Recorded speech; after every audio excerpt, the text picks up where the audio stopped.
ear-splitting French, but my voice goes up about 10 octaves when I try and do that. But anyway, I just got off my yacht, as you can see now. It's absolutely gorgeous here in Cannes, and this is the second installation of Breakfast with Barbara, so good morning.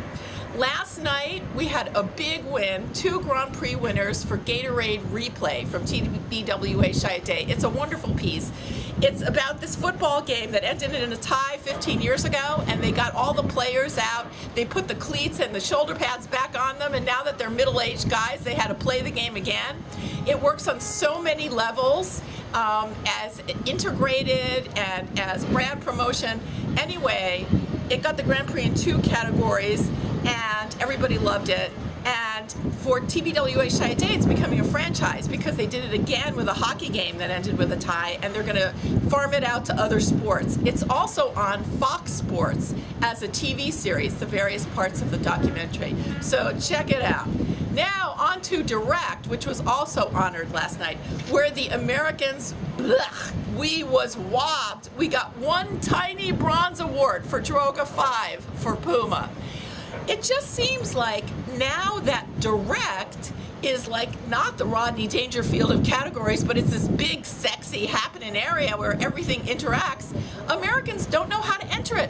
What are we talking about? We invented Direct when it was called Direct Mail. Hello.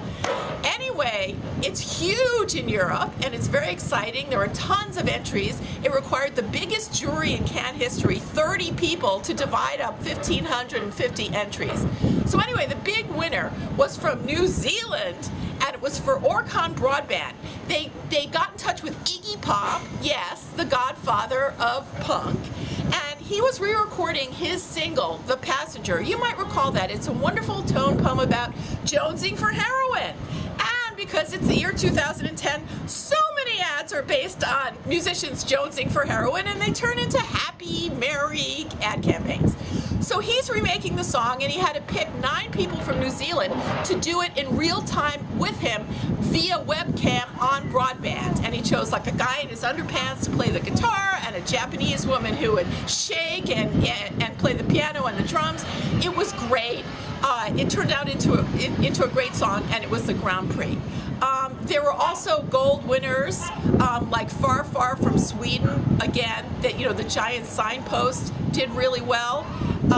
And the Direct Agency of the Year was Abbott, Mead Vickers, BBDO. So anyway, it seems like every jury here says, oh, we were United Nations, we loved each other, we got along. But it really does break down into little xenophobic areas, and we'll see which countries are doing well and which isn't. I can say one thing, that the Europeans do not have a big TV history.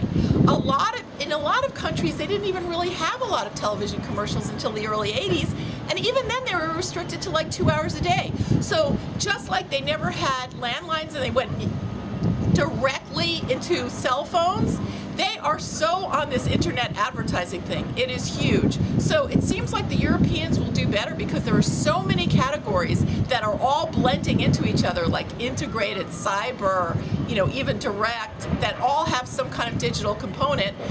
So it seems like the Europeans are going to do great this year. We'll see what else is happening for America tomorrow. I'll see you later. Aujourd'hui.